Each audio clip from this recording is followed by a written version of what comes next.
Hello, brownies and bobkins, and welcome to Ignore the Bird, Follow the River, a podcast where nerds and creatives talk about Willow. I am Zach, Forever GM, Captain Zach at Nerdcrafty.com. You can find or commission my art and or role-playing games at Nerdcrafty.com. You can follow my actual play streams of the Iron Hearts, the Tomb of Annihilation, every other Sunday at 5:30 p.m. Pacific Time on twitch.tv/NerdcraftyLV. And I'm joined by my friends in brownies, beer, and love, Weston and Charlemagne Champagne, Adam. So, how you guys doing? How you doing, Weston? Doing all right, brother. Doing all right. It's been of course, I think I've done this multiple times now. I have kind of gone up to the last minute with my research and even into the final hour with this time. But I promise you, it is fucking worth it. I have found a lot of really interesting stuff in this, in the sequel or in the trailer for the series. And we're gonna talk about that shit for a long time.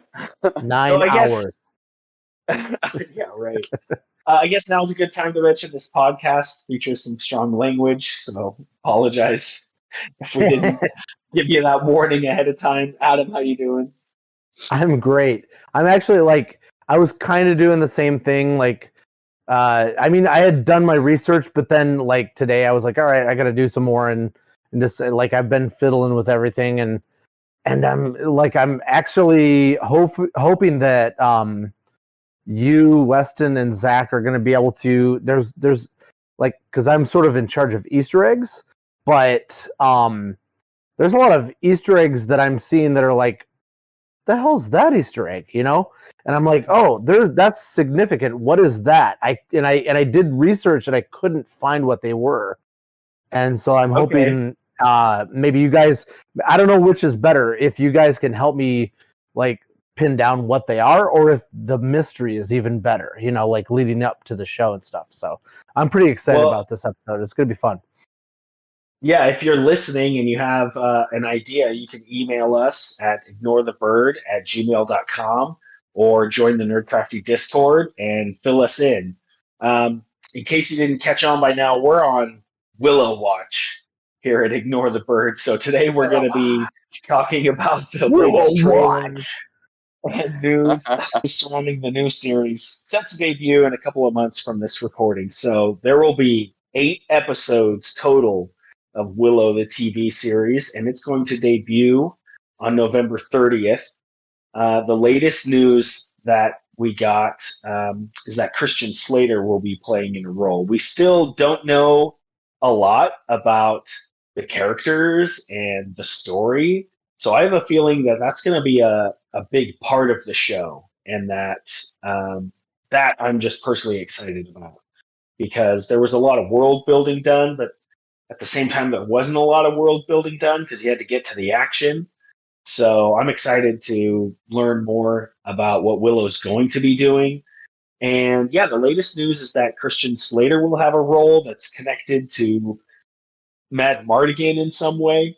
But when asked about the role, Slater said he had always been a fan of the movie and Val Kilmer's performance, so he couldn't say no. Slater said he's excited to be working for Disney and rubbing shoulders with people like Harrison Ford and working with people like Warwick Davis. And when asked about the process and his role, he said he was very glad to have ample room to improvise. And a lot of his character's musicality, was made authentically and organically. So we'll see how that plays out. That's fun. What little we do know about the story is that they're taking almost nothing from the Chris Claremont and George Lucas published novels. So we'll have to see. But apparently, Ruby Cruz is playing Princess Kit, Sorsha's and Mad Mardigan's daughter, who is seeking her lost twin brother. Sorry, I need to interrupt and talk about this Christian Slater stuff, because I am a stan. I love Christian Slater. Oh yeah, I could have sworn he was on the list for Mad Mardigan. Like he was one of their, like he was on It their would make a list or lot of he sense. auditioned or something. You know? That It would would be be, I cool. mean, it would make more sense to me than John Cusack, but that's just me. But yeah, so I'm really excited to see Christian Slater in this. I think he's a great casting for whatever. And I didn't know there was anything about musicality, and I just need to make the bad joke. It's like he's bad Bard again. Mad Bardigan. I love it. So yeah, I honestly, like, as soon as you said musicality, I just saw like Mad Mardigan's brother who, instead of becoming like a warrior or whatever, becomes a bard, you know? I'm just excited to see whatever Christian Slater is able to do. I know that they had tied his character together with Mad Mardigan's and what I was reading about it, but that's, other than that, basically all we know. Yeah. Yeah. Yeah, we don't know a lot about a lot of these, like the ensemble cast and what they'll be doing. We know that Aaron Kellyman from Solo Star Wars Story will be the best friend and loyal servant and sort of a knight to Ruby Cruz's Princess Kit. We know that Ellie Bamber portrays the character Dove, who is a chambermaid that's destined for adventure. We know that, and I'm probably butchering the pronunciation here, but Amar Chadha Patel from Preacher, and So he is in he's in Wheel of Time yep, Wheel of Time on as Amazon well. Prime. Which is funny because that's kind of like a competition for this show. So we'll be portraying a convicted criminal who joins the adventure to earn his freedom. Yeah. And then lastly, I was just going to add in here Tony Revolori, who's Flash from the latest Spider-Man Flash. films. He looks to be playing a character like similar to the boy who talks to fish from Willow's like deleted scene. I wanted to start going down the line because I literally spent hours and hours going over this trailer, just freeze framing every couple of seconds so that I could get everything out of every frame. And there's a lot that, like, if I'm going to be honest, I wasn't like freaking out when I first saw the trailer. It was like kind of like I thought I was like diminished returns, or maybe I was just had been doing this so long I was no longer excited about it. But it was because there's so much that I was overwhelmed. And once I slowed down and looked in every single frame and what everything was trying to do, I just got more and more excited, more and more overwhelmed. So we start off the trailer with Kit, Ruby Cruz's character, just like a quick shot of her kind of looking into this this like cold, dark kind of shot where everything's kind of blue colored, and it looks like maybe at the mouth of a cave or something of that nature. And then we see literally inside a cave, and we see the trolls are back. We've known about this since the teaser, but now we really get to see some trolls. And what's different is what's interesting is they are different. They are white-haired. They are paler. They look larger than the black or brown trolls from the original feature. And they look like they could be a product of their environment, potentially. You know, like Bigfoot versus a Yeti. Right. But, you know, like they've I think been in the dark so long. Yeah, it also could be, because I know that the trolls were, at least in the lore and all that stuff, the trolls were created by Bab Morda, so it could be kind of like that, kind of like how Sauron cooked up all the orcs and stuff like that. Or Saruman. Then we see this quick shot of Kit's brother lying on a sigil, and that sigil is like in this larger kind of interior that looks like it's a throne room or something like that, maybe a ritual room. But he's lying on this sigil that looks like some kind of Ouroboros centipede dragon creature. It's undecipherable because he's laying on it. But that's kind of what it looked like to me, was this snake eating itself in that classic imagery. But with all this, with all these design elements that lead you to believe it's more than just, you know, some snake. But he's resting his head on the lap of another character who we can't tell yet who it is, but I believe it's the character played by Rosabelle Lorelei Sellers, who is yet unnamed, and it appears like she's caring for him, potentially performing some kind of ritual. She's just sitting there kind of like going through his kind of like holding his head and supporting him, and it looks like he's been injured in some way or potentially put to sleep. We're seeing a lot more quick images. We see the first sign of Dove, Ellie Bamber's character in this trailer. We see her glowing with this kind of like ethereal light. In a lot of ways, it reminded me of Sherlindria. But we only see it for half a second. I was just gonna say, like, I was wondering, like, based on that, and then later on, there's something else that I have an idea, but based on that, like, is like, I'm wondering, is she a seer, some sort of a seer or a telepath, or maybe both, something like that? It clearly seems like magic is at least affecting her, if not, like, she has magic within her. You know what I mean? Like, yeah, she seems to have some kind of like chosen one type destiny. I wonder if she's like a reincarnation of Sherlindria or Finn Rizal or something. Yeah, that would be interesting.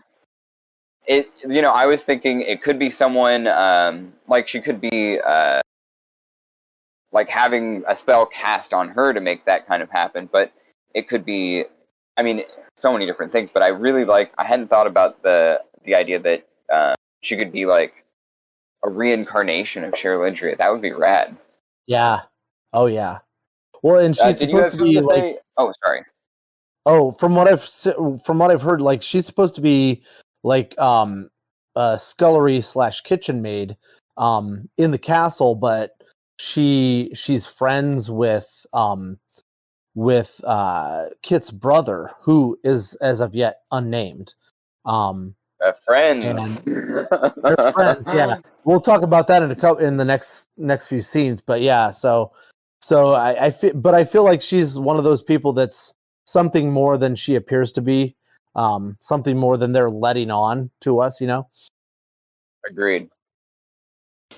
Did you have anything about the? I've been going at such a fast clip. Did you have anything to say about the sigil? It was like the Ouroboros thing that they were lying on. The only thing, like, I was looking at it pretty closely. I didn't get the snake, but when I was looking at it, but once you mentioned it, it kind of like that made kind of sense. At first, I thought it seemed to be like maybe a ring of fire, but like the way that it sort of undulates around the thing, I just thought, or I thought it was a fire, but now that you say snake, that actually makes even more sense, I think. And then the other thing I thought about that scene was just like, I immediately thought, Kali Ma, Indiana Jones, like in the Temple of Doom, sort of, it had that sort of feel, which is kind of cool. I don't know if they did that intentionally just to give a nod back to like other Lucas properties and stuff like that, but it felt that way to me, you know? Interesting. I have so much written down. I'm gonna keep going. So cool. After we see the floating ethereal light in Dove, we immediately cut to a quick shot of Mad Mardigan's fucking sword. The one that's in the battle of Kirisleen. It rests in disuse, covered in a vault, covered in spider webs in this dusty ass vault. It looks like it's been sitting there for over a decade. Just sitting. But it is absolutely his sword. Yeah, I was like, man, that is Mad Mardigan's sword. I was like, why is it in cobwebs? Right, super interesting stuff. We only see it for a second. I think we're being set up for Mad Mardigan having passed away quite some time before the start of the series. Yeah, kind of precluding him from being in it, other than in flashbacks, which we've talked about them doing possible nonlinear storytelling. So it's not out of the way, not out of the possibility. Totally. Yeah, I thought that was cool. Zach, I didn't recognize it as Mad Mardigan's. I thought it might be General Chaos or something. So. Okay. Right after we see the sword, we see a fast shot of this weird little goblin creature with what looks like his skin grown over his eye socket. So he's this eyeless little minion, it looks like. And we see this character multiple times throughout. Eventually we see them with, we'll get there. Igor. I love a goblin, though. Yeah, he's like a goblin, or the from Mel Brooks, Young Frankenstein, Igor. Yeah. Sure. He's never. It was just a silly thing. Doesn't have very good posture. I do see it. No, But yeah, it just has like this kind of like a really menacing look to it. I think the design is absolutely freaky. It's definitely turning out to be a little bit more even like on that darker side of horror than the original Willow, which I absolutely adore. Oh yeah. So Yeah. right after the little goblin friend, we're introduced to our ensemble in this weird, foggy, wet environment with no visibility. We see this multiple times throughout the trailer. It probably is somewhere we're going to spend at least an episode in. It does look like they're almost the water, or it looks like they're walking on top of like this mirrored, like just covered kind of in this thin layer of water, this long strip of just flat land.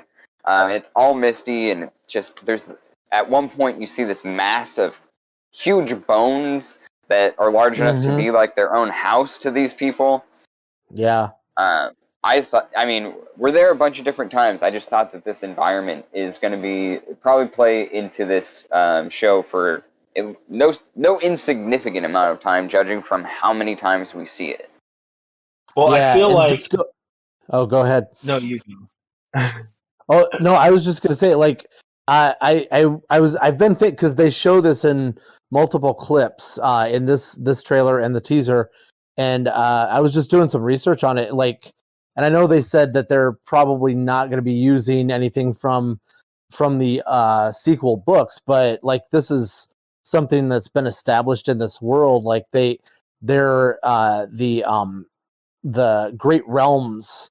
There's the four Great Realms, or actually there's more than four, but it says the Great Realms: the Circle of the World, and the Circle of the Flesh, and then there's the Circle of the Spirit, and ultimately there's 12 realms that sort of kind of like a Venn diagram. They all intermesh in some way, shape, or form, and in the place where they all coincide, they call that the 13th realm. And so I'm wondering if they're playing off of that sort of idea, even if it isn't exactly that, that they're off, because they, in the trailer, they talk about like what you think is real isn't real, and things like that. And so I'm wondering if this is one of those things. That's amazing. Okay, I didn't even pick up on that, but that's exactly where it says that line. Yeah. It starts right there. I think they're actually doing that quite often with the way that they're presenting us the information and giving us the off-screen dialogue. You think you know what is real and what isn't is presented to us for the first time right when we're walking into this misty world. That's a really good eye, man. I hadn't noticed that. Thanks. Well, not to mention, like, man, you see them. What were you? You can finish. No, go ahead. I was just exclaiming because I'm excited. Well, you see them like walk through a Stargate, so they're clearly going to be going to other realms of some kind. So I figured that dreary kind of place that they're walking through with the mammoth skeleton is probably, for good storytelling, like one of the first places that they're going to encounter when they walk through that Stargate. Like that seems like part of the, these undiscovered realms that they're alluding to. Right after that moment, we see what we were talking about a moment ago, where Dove and Kit's brother, who still is yet unnamed, and I'm going to continue referring to as Kit's brother, they kiss passionately in this kind of beautiful glade with all these it's just such a beautiful place, and you see these two embrace and kiss passionately in what looks like private, if not absolutely secret. With the line of dialogue, what is light? Obviously, I think maybe trying to play a little bit on the idea that love is light. kind of like what we were talking about in the last episode, where Willow's love is so much of a driver for his motivations. Yeah, so we were saying it's her. They're friends. They're just friends. But yeah, obviously, Kit's brother, or Sorsha's son, or Mad Mardigan and Sorsha's son, is has the hots for the chambermaid, and I think maybe that's a big part of why she is taking part in this quest. He has been captured is kind of the central. We'll find further into the trailer. That's the central kind of adventure that we are on. Is Kit's brother, Sorsha's son, has been captured. I kind of like the one note. Like I keep writing down Kit's brother, but the one note anyway that I wrote down about that one was it looks like a dream. Like you said, secret and private, and I think it may even be more than that. It might, just based on seeing her in the previous scene. The fact that I was thinking, okay, now I think of her as like maybe seeing things maybe in the future, maybe seeing things elsewhere. I don't know what it is, but like I'm thinking maybe either that's a construct of her mind, or she's in another realm and able to interact with other people in that realm somehow. Because I think it's the lighting and the coloring of the way they painted that scene. It doesn't look like it's reality. You know what I mean? Like it's something it's a in a dream world. or something like that. Yeah. I definitely see where you're talking about. Like it, we are going to a fantasy world, and I could see it either way. Really, that's an interesting point. Yeah. I see her as like kind of the obvious romantic hook. This is Disney, not the Matrix, but you could totally be 100% on this, and it wouldn't surprise me either. But we have a few shots that kind of go in a quick succession. I mean, everything has been. But we get the line of dialogue, "What is dark?" to kind of go over. Lightning coming down from the sky above the ruins of Nockmar Castle. And it's like the first time we see it, and we know it's going to have something to do with what's going on in this story. Nockmar is something we see more than once in this trailer, in fact. We see the unnamed warrior, played by Amar Shada Patel. They look, quickly. We get a shot of them just in fear at something off screen, unknown. We see the ruins of Nockmar once again, covered in what looks like this giant sandstorm of lightning or fire, bursting at sporadic points. And with the line of dialogue, "Now forget all that you know." I'm just like getting more and more hyped at this moment. Like, we know like all of these, we know the layout of like Nockmar Castle. I mean, I've memorized it, I feel like, because it's so, they use it a lot within the original film. It's something that I recognize just like on site because they spent so much money on it. They had to shoot it more than once. Right. See, that was one thing. That was something like I was unsure of, because they show this ruined city. I mean, the castle in the dark picture where the lightning strikes. I was like, yeah, that's Nockmar. But this city with the sort of dust cloud coming over it, I wasn't sure what that was. So like, I'm glad you can answer that question. I was like, man, it's definitely a ruined city. I don't know if it's ancient or if it's like. So that's Nockmar. Okay. I like it. I'm almost 100% on this. It could totally be that weird land, because the very next shot is a shot that looks like it's lit very similarly with a lot of the same palette, but it's the ruined city that's completely abandoned that we see much later in the trailer with all of the large statues and So it could be that place that we're seeing there. Because I put Statue of Atlas. Like, who is that? Yeah, it does kind of look like Atlas, totally. And then Kit's brother I tried to too. read it all out, because it made no sense to me with one leg bent and like the foot placed behind, like in the leg pit of the other leg. I was like, that's not a balanced pose if you're carrying anything heavy, my dude. You're gonna get a hernia. It kind of reminded, like, maybe I don't know, some of our very few amount of our fans will maybe get this, but like it kind of reminded me of like a weird, awkward version of the Heisman Trophy for college football. Yeah. Well, and we see later they have many different poses. There's, those statues because, yeah, we go from the ruins that what could be Nockmaar, but could be this city. We go to the shot of a close-up of that statue who's got his arms spread out. He's got his back bowed. And, we see that they're huge. It looks like it's rising stories above the battlements that it's surrounding. And it looks like these huge imposing statues that, in this land we've never even had the vaguest introduction in this world yet. So this is our first look at this, and it does look, well, we'll get to that later on, but yes. Yeah. And we see that sandstorm seems to be consuming the fortress that statue is standing on. Mm-hmm. Maybe Atlas dropped the world. That's why he's like. Well, we get that quick shot of Kit's brother in a close, wearing a concerned expression, but for no apparent reason, looking off screen, kind of like what we saw earlier with the warrior character.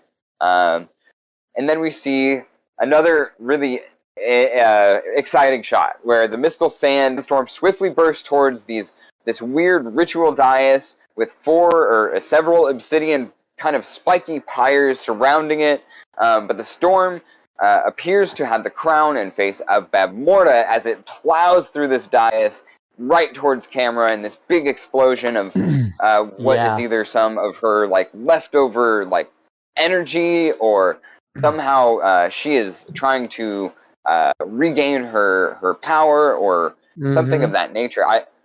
So we're going to get more into this, but just in the back of your mind, think about what that force could do if it inhabited the body of another character. Yeah, okay. I was looking at that and I was like, well, and here, like, just some sort of Easter egg, like that as the face comes up and that spiky sort of stone surrounding for the dais, like that looks like the exact crown that Bavmorda wears. It's 100% Bavmorda. Yeah. Well, I mean, like Bavmorda's face is in the dust, but the dais and the stone surrounding it is exactly her crown too. Oh, yes. You know what I mean, yes. The best part about all of this is Bavmorda's back.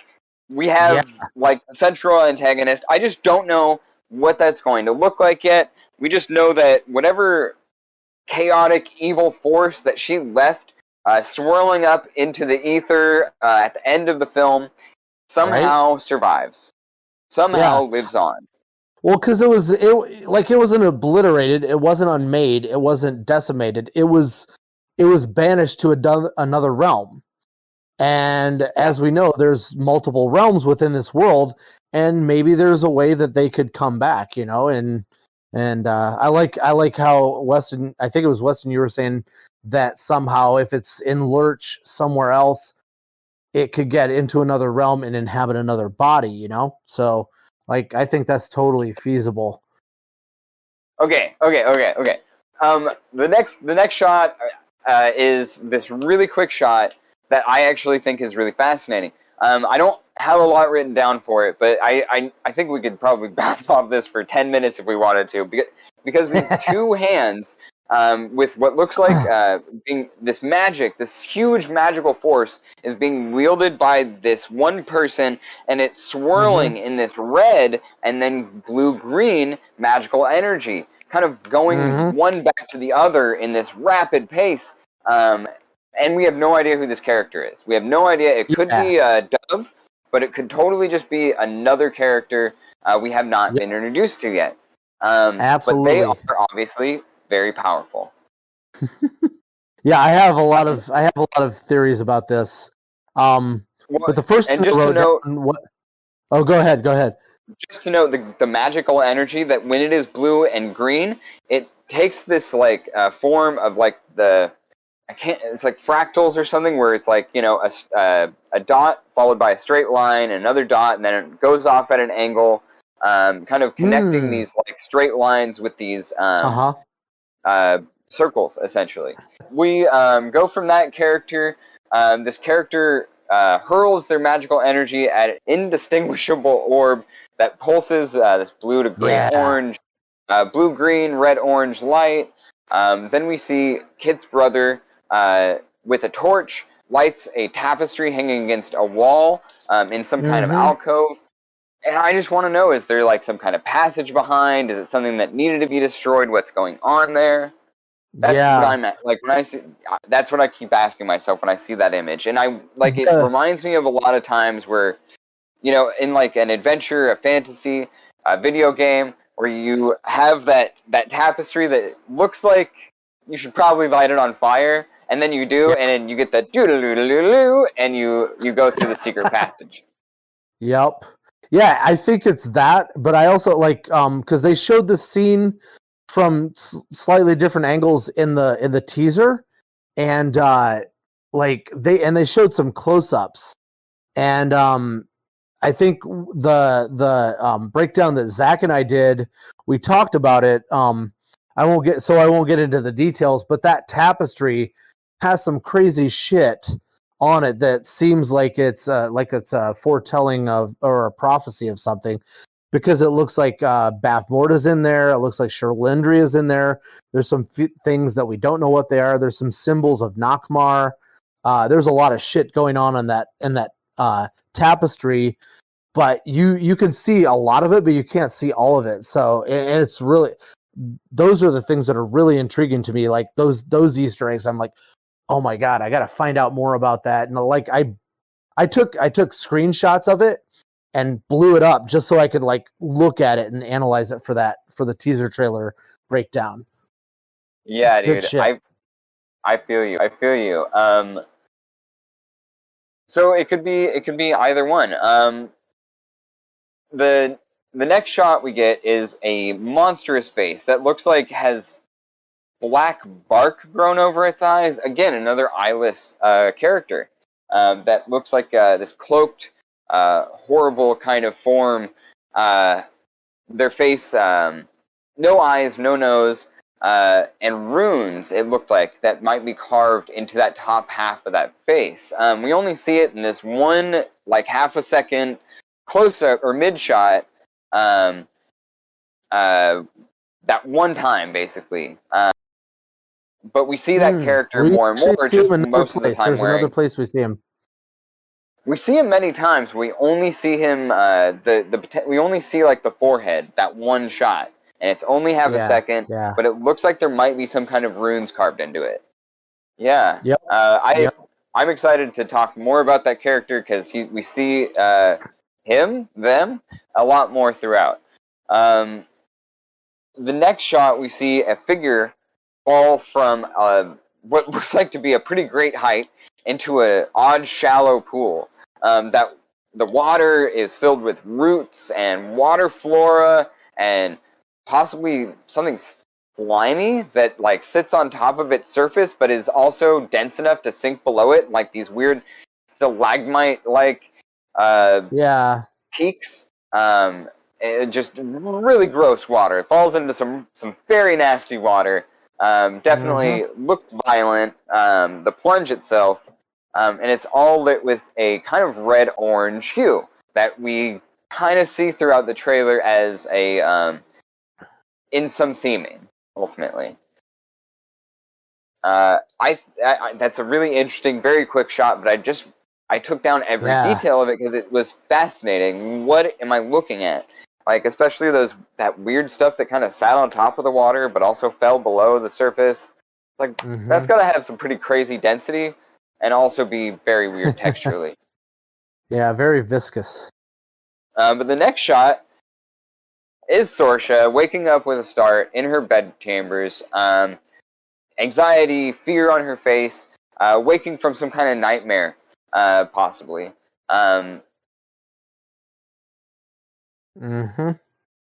Yeah, and then we get another shot of Sorsha, this time much closer in, and and we hear her say Willow with some kind of surprise in her voice.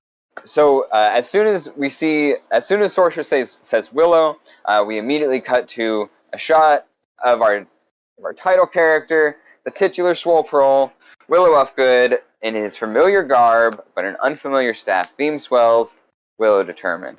I throw my phone across the room every time I see this frame. Yep. His hair looks brown, and he's in his familiar garb. I think it's really interesting. It's just his costume from the original. Yeah. I wonder if that's I don't know if the hair thing, I wonder if it's a trick of the lighting of each scene. But there are scenes, I agree, that where he looks, it really does look like his hair is gray. And this is not one of those scenes, you know? Right. And I would point out that not only does his hair look gray in some scenes, but his wrinkles are more prominent. His age is more noticeable. And he's also typically wearing in those scenes a different costume. Yeah. So I think we're playing with time here. Flashbacks.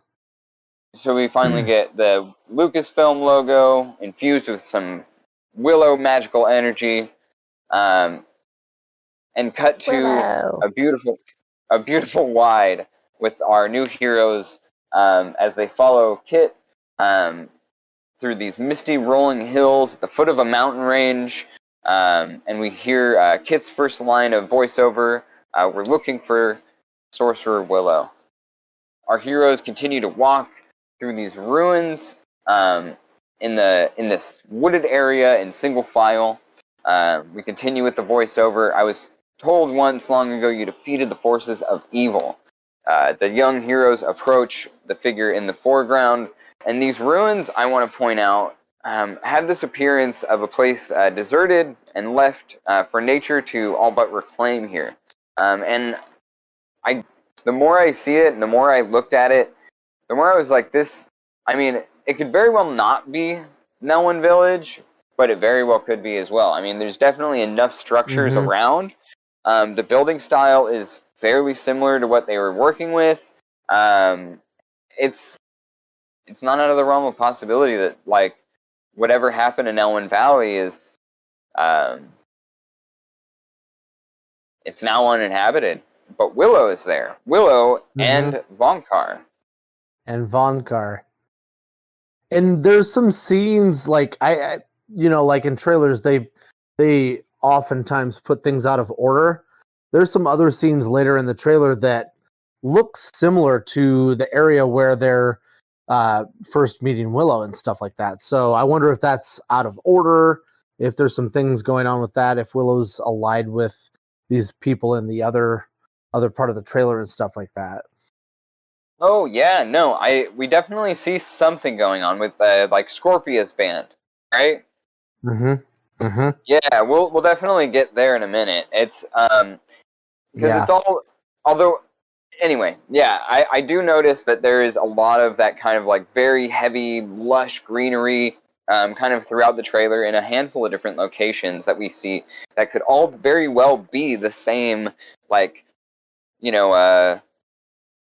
central area ultimately. Yeah, and the thing that connects it for me is if you look at the buildings, that there's some slightly ruined buildings. In one scene, there's a well that looks slightly ruined. There's it looks like it either was a tiny house that is old and dilapidated, or maybe it was a cage, and things like that, overgrown with moss and stuff like that. So that's what sort of connects it in my mind. Yeah, I can definitely see where you're coming from there for sure.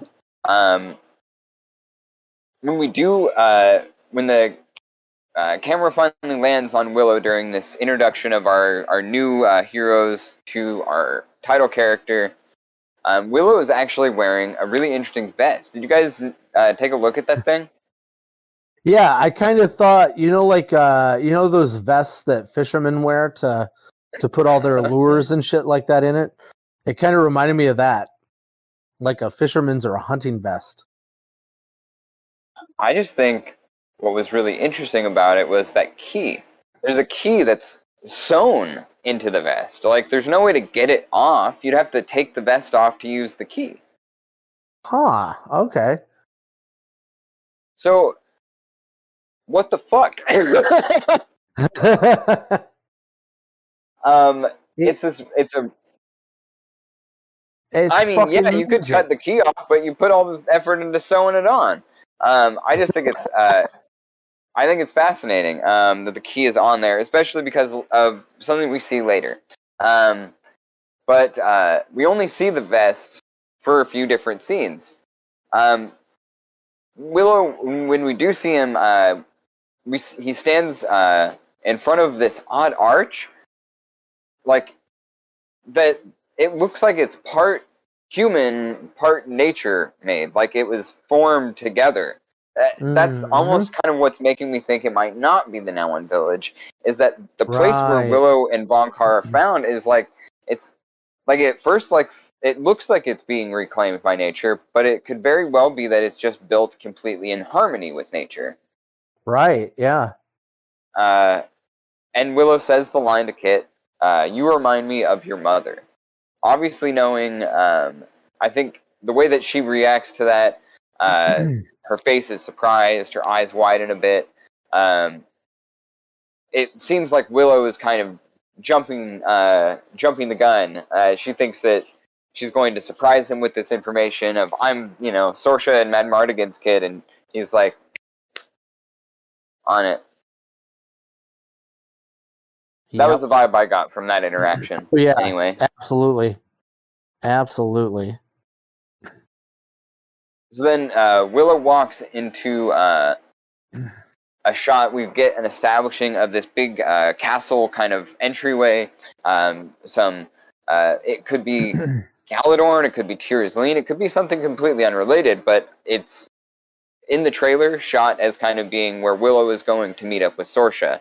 And we know that from the materials, from the press they've done, that they're not taking up their home in Tirzleen, they're taking it in Galadorn.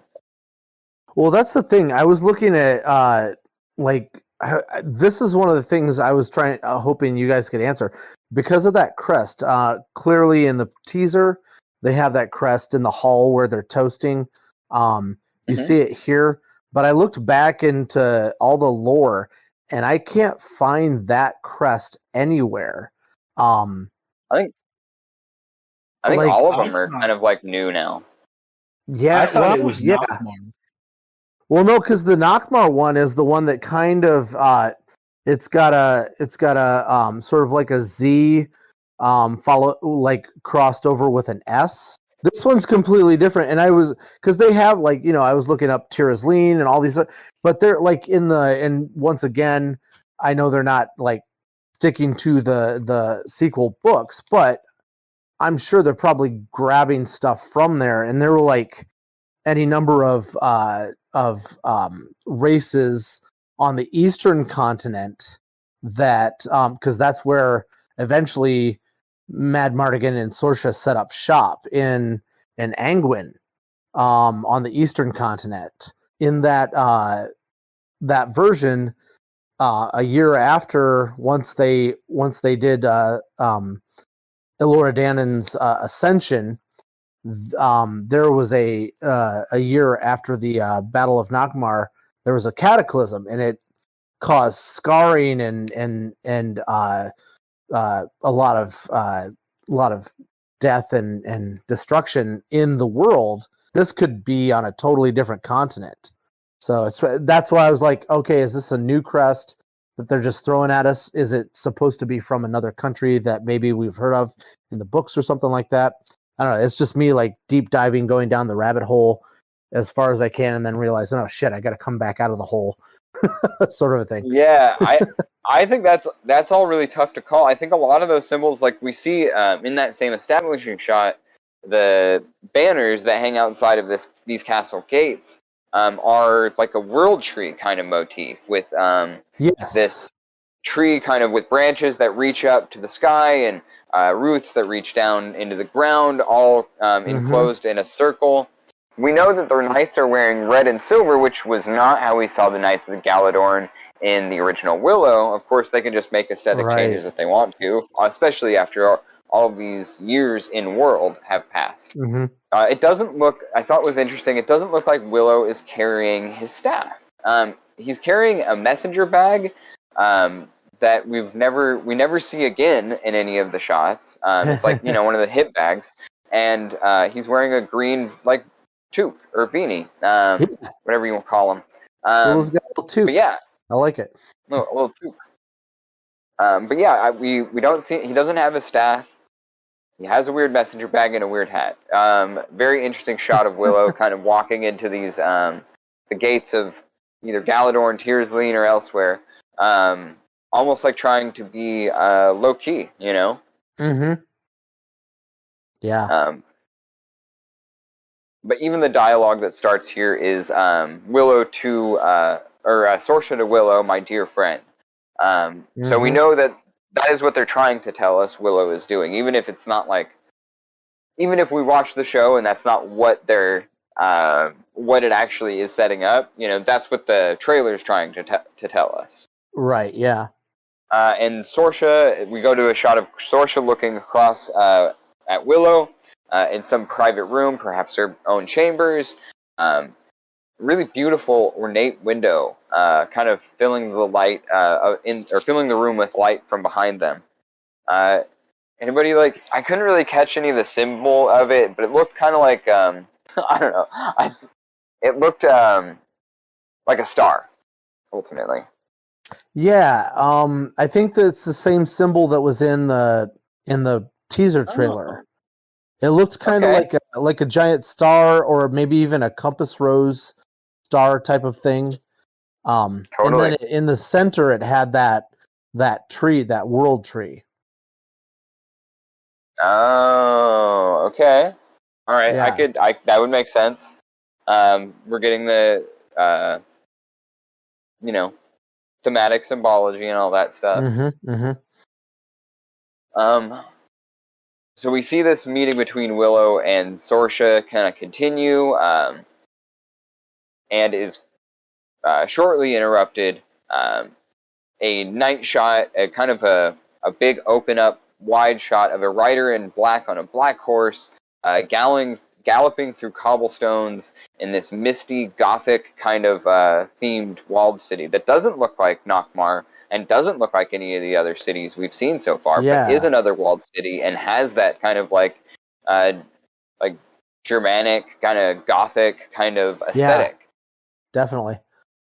The figure is actually, we know, you can tell from watching the trailer 1,000 times, that is the man with the potential runes on his face, or their face, the strange, evil-looking human, or person. I don't know if they're a human monster. Man, yucky teeth.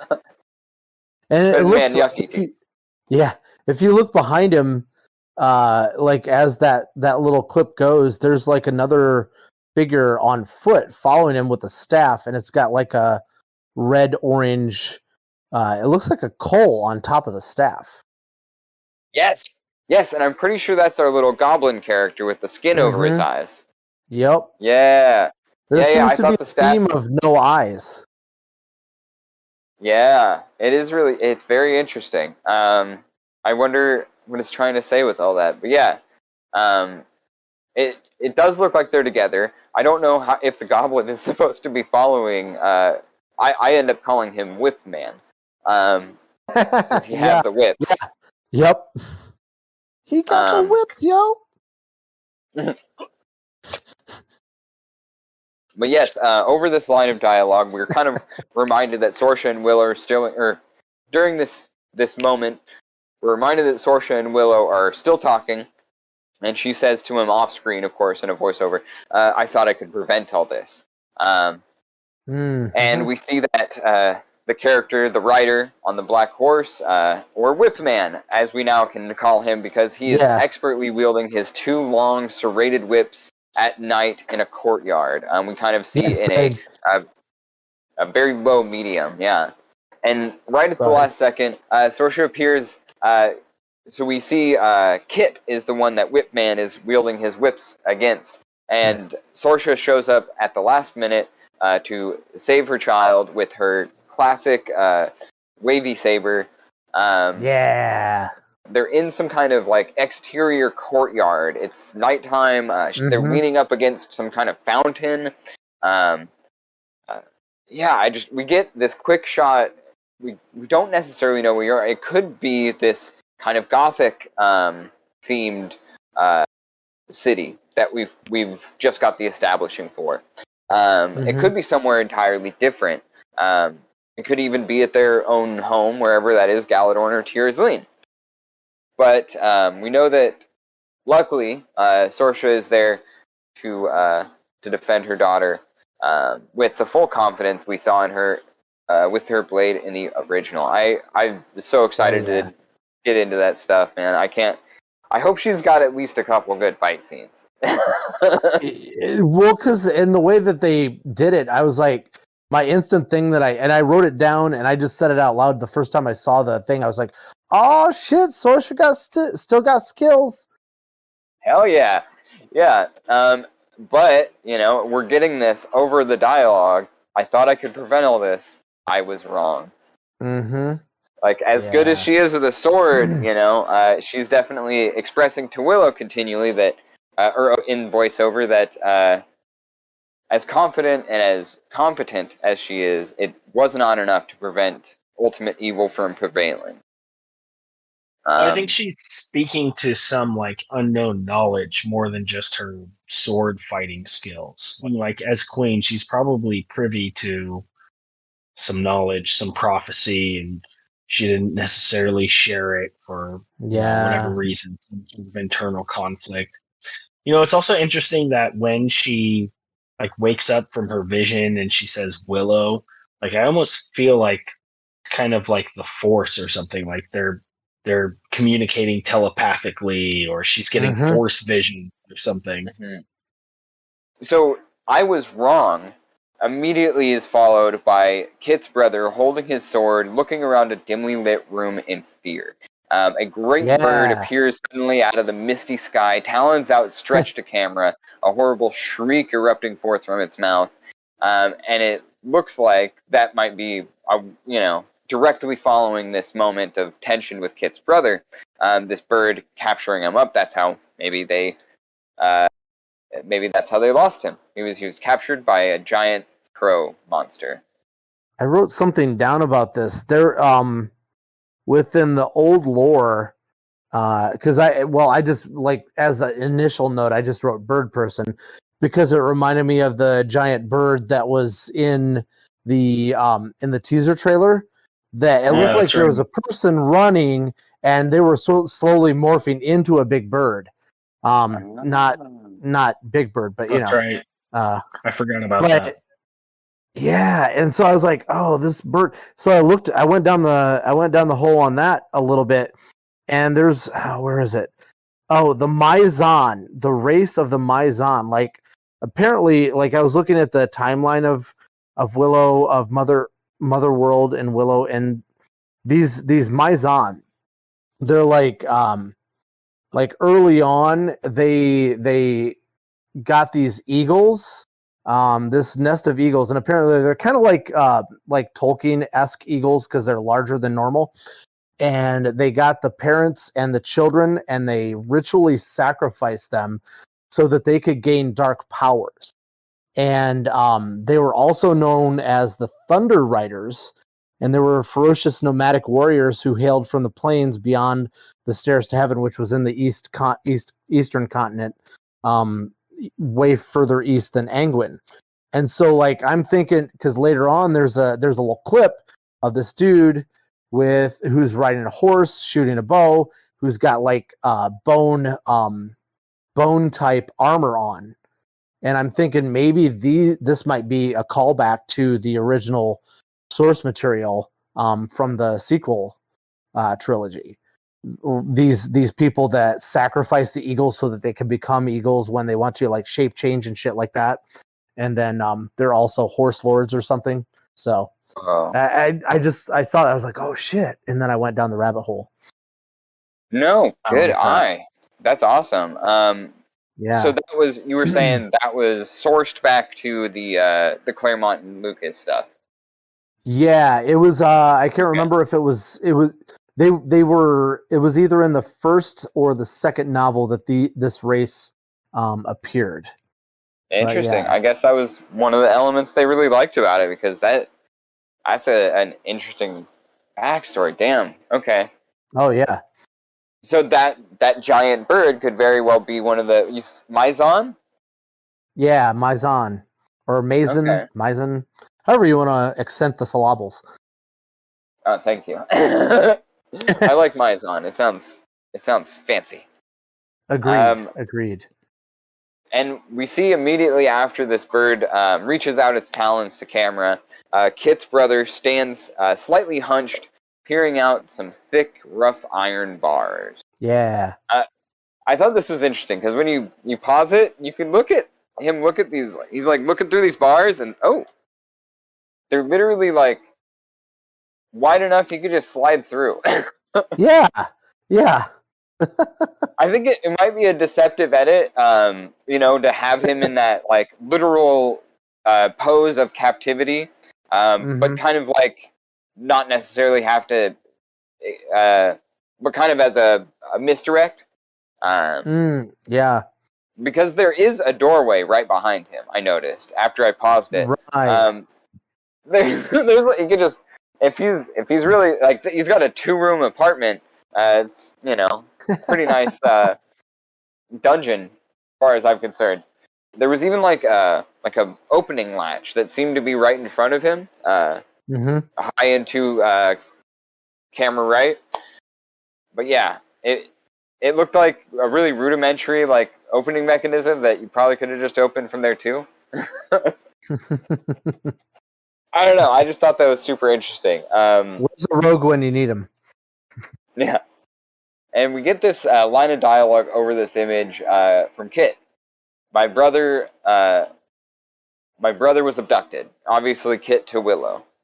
We go back to our friends in the woods talking to Willow and Vonkar. We get a shot of a close-up of Dove. We see her very interesting, like, green shawl or sweater thing. I want one. That's all I wanted to bring it up for. Same It's just here. super cute. So cute. I like it a lot. I would love one of those. Yes, same. Absolutely. It's gorgeous. I want one. Let me know, Disney, where I can get one. We get Kit's got more dialogue. The world needs you again. And now we know we're sitting there talking to Willow. We get a quick shot of Jade. She looks in wonder. We see Kit behind her, Vonkar and the arch kind of behind that. It's an interesting one of those plays in the camera or plays in editing where it's like we're not exactly seeing like a sequence of scenes. We're just getting as much coverage as we can in as little as time as possible. But yeah, it does look like when we get that close-up or medium of Willow and Vonkar standing together in front of the arch, it does look like Vonkar is like ready for a fight. Yeah. And Willow's kind of got this confused look on his face when we first open into that shot. So it's like, I wonder, like, that maybe that encounter in the actual show will kind of be less like them just casually riding up on horses and being like, "Hi, I'm Kit. My brother was abducted," and more like ambush in this kind of like ruined Nelwyn Village or in Harmony Nelwyn Village. Who knows? But yeah, so Willow quickly finds the words "Follow me," and he gestures towards following through the arch. So evidently going further into maybe Nelwyn Village. That's fun. Like, I mean, it's just like you get excited for the whole trailer, and like it keeps going. You get more excited, and then all of a sudden you get like Willow there saying, "Well, let's go," and it's like it's just beginning, and so the excitement starts all over again. Yeah, it's funny. The trailer is basically broken up into like 3 or 4 different parts, and yeah, every like they all kind of have like their own climax. Or you're just a little bit more hyped at the end of it. So as soon as that follow me, he gestures towards the arch. We cut to Willow and Mims. And yes, Yay! even confirmed on IMDb, I looked today, that it is for sure Mims. Yeah. It is played by Work's daughter, whose Annab- name escapes me. I Annabelle didn't write it Davis. down. Yeah. Annabelle Davis, yes. Yeah. So I keep seeing this scene. We've seen it a couple of times. It looks like there's this tension, this worry in the air, like they might never see each other again. We don't see Rhiannon. We don't see Kaya. Right. There's this cart behind them. Mims does appear to wear some kind of like light armor, a bracer, and some pauldrons made out of like leather or cloth kind of padding. And Willow is wearing his familiar garb, and he's got a interesting square or rectangular leather backpack, and it looks like what's really interesting about this is it looks like it's just the right size for like a large magic tome. I was gonna say something about like, yeah, I was definitely gonna say take note of the backpack because later on there's some shit I'm like, oh, okay, I think I know what that backpack is.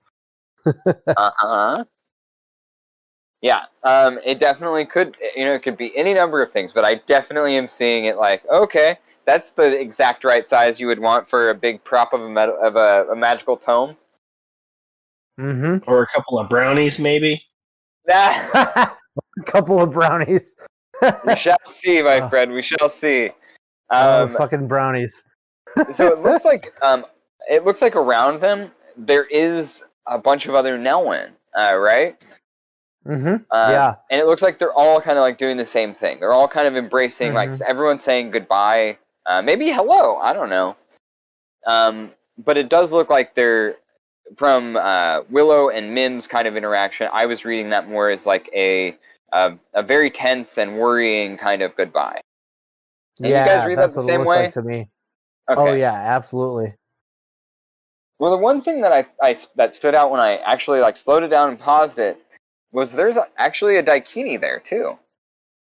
Yeah, to me it looks like Dove, definitely. Yep. Absolutely. Yeah, I thought that was really interesting. So we'll have to see how that plays out. It says that I think IMDb said Mims was only in 1 or 2 episodes. I have to double check, okay. but she's only going to be there for a short period of time. And yeah, still no word on Rhiannon or Kaya. Although IMDb has been known to like hedge things to not to avoid spoiling shit. So and weirdos like us will sit there and pluck through every absolute last point until we figure out plot holes and stuff like that. Absolutely. I just thought I was curious how Dove got there, and if maybe the rest of the crew is around, or if somehow Dove is more connected to Willow in some way we don't know yet. Mm-hmm. I don't know. I thought that was fascinating. It could be. Now that I'm, oh man, I had a stupid thought earlier where I was like, it's totally possible that Kit's brother is Elora Danan, and Elora Danan just isn't a girl anymore. I hadn't thought about that until today, and I would absolutely fucking lose my shit if they had a trans Elora Danan. I had said the same thing, just kind of jokingly, but like earlier when Samantha and I were watching it, I was like, "What if?" And then I said basically what you said. That's awesome. I'm glad I'm not the only one thinking about it. I love the idea of it. It would make me very happy, especially like having such a mainline kind of family friendly fantasy franchise that's definitely already doing 2 seasons. Yeah. So I'm super stoked. Anyway, that's not what's going to happen, I'm sure. It is Disney and it is family-oriented, so I don't think that's actually happening. But we immediately cut from this touching scene of Willow embracing his daughter to we're on the journey, Jade and Kit ride their horses. Willow has the dialogue, "We must go." He continues on through the rest of these frames, but our heroes approach this large gate. Oh my god, what is it, Zach? A Stargate? Stargate. Yes. Oh They yeah, a find the Stargate. Possibly SG-1, maybe Atlantis. We haven't figured that out yet. So what's interesting is, yes, I definitely think this is like maybe one of the like ways they go to new realms, like because it's literally at the in that moment, it's the line beyond the edge of our world, literally talking about like exactly that. So it's definitely leading us there. Another interesting thing is I mentioned the key on the vest. If you guys look at that art, it's just like a keyhole. Oh yeah. So maybe he doesn't have to take it off his vest. Exactly my thoughts. Yeah. So I don't know if love that's going to actually work out to be anything. It was just something that I noticed. It looked just like a keyhole. We saw the key on Willow's vest and just like this new strange vest. We very curious to see. And then we get a shot. You were talking about. It looks like it could be just that same, or a similar or nearby location to where we first meet Willow and Vonkar. But what we do notice that is slightly different than any of the stuff we saw there was there are little flitting bits of light that look kind of like the fairies in the original, as well as a handful of little. Yeah. Yeah. I think it's fairies. Right. Yeah. These little pins of light, just like the fairies in the original. We also do see like this dove follows this butterfly with her eyes, but this butterfly, aside from it being kind of CG looking, it also doesn't look like a butterfly, and I think that's why it looks a little bit unnatural, is that I don't think it is a butterfly. Yep. I think it's a new take on how the fairies look, and they're kind of just getting creative with it, which I'm all for. Oh, yeah. Absolutely. So we talk about Into the Unknown, and then we immediately cut to Rule the Brownie. Rule! Emerging from his above-ground home, which is significant. The brownies, as far as the lore that we have read and were aware of, brownies were A, all male, and B, lived underground, as well as many other facts. But this is a complete aesthetic change for everything we've seen from the brownies in the earlier original Willow. His like rustic garb and rat hat, all the leather armor, all of it's been traded out for this long suede coat with a thick fur lining. He's got his hair wrapped in a bandana, and I think he's wearing like these red silk or some kind of high quality fabric pajamas. Yeah. Yeah. So I think this is interesting because because we know that, as I said, the brownies are all male in the original or the lore, and it's unclear if this other brownie, what their gender might be. But I am super interested in kind of seeing how that plays out because it almost looks like, they look like a significantly younger brownie, and that brownie might be. It almost felt like a sibling, a family member, maybe even a child, although it's not entirely clear how brownies make more brownies. But they do live an extraordinary long time. So if it was a female brownie, that would be really fascinating and definitely take the brownies in a very different direction. And I think it's really fascinating because they're taking, they're taking a shot with something with the brownie lore, no matter what happens, no matter how it ends up playing out, and doing something different with it, which honestly I'm all for, especially if it does play out like in the kind of like geopolitical world of Willow, where the brownies have risen higher in their social standing and are now able to live out in the open and kind of be a part of society, at large. They don't have to hide anymore. That is a big deal if that is the case as well. But also, I think that spear that rests by the two walking sticks that are also by the door side, I think that's Rule's old spear, or it's meant to be. like we have the two walking sticks, kind of like if we're talking about symbology, definitely telling us that these characters are no longer as concerned with having to defend themselves as they once were. They are now more able to have a nice walking stick and not have to worry about using it as a weapon in some kind of confrontation with someone from the outside world. Instead of wearing a dead animal skin, they can just wear a t-shirt. Right. Oh yeah, I was gonna say the younger brownie does have some interesting clothes that I noticed and took some notes on that we see better in close up in a couple of seconds.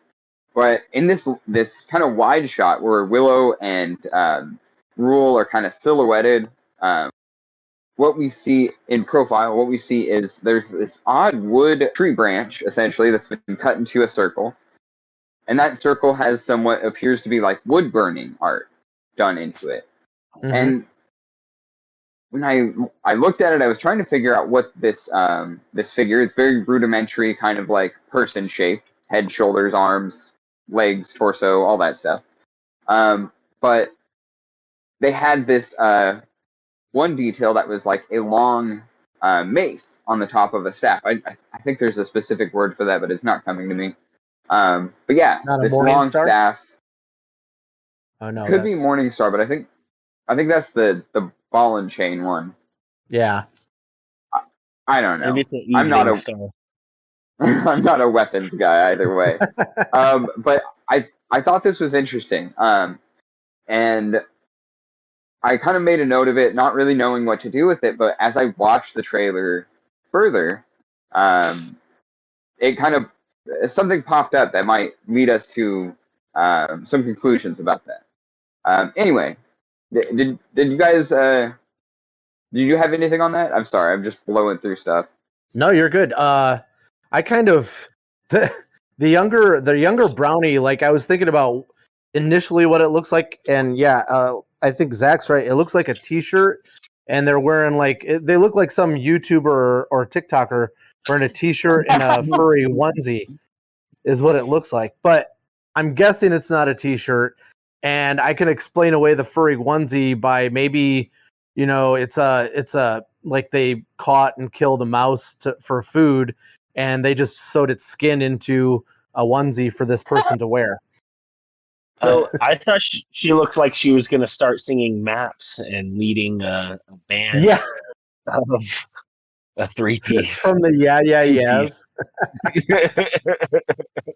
So when I looked at the frames a little bit closer, what I was noticing about the costuming was that it is like you said, it's like this it's similar to what Rule's wearing. It seems like it's even shot like it's lit, like it's early in the morning, so it's totally possible they're just still in their PJs, and it looks like a onesie.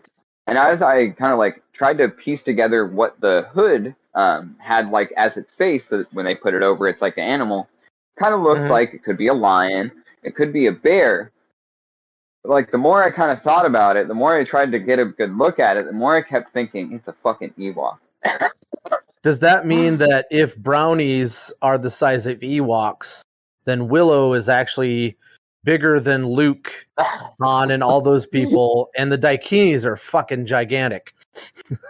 I think that's a stretch. That's a stretch.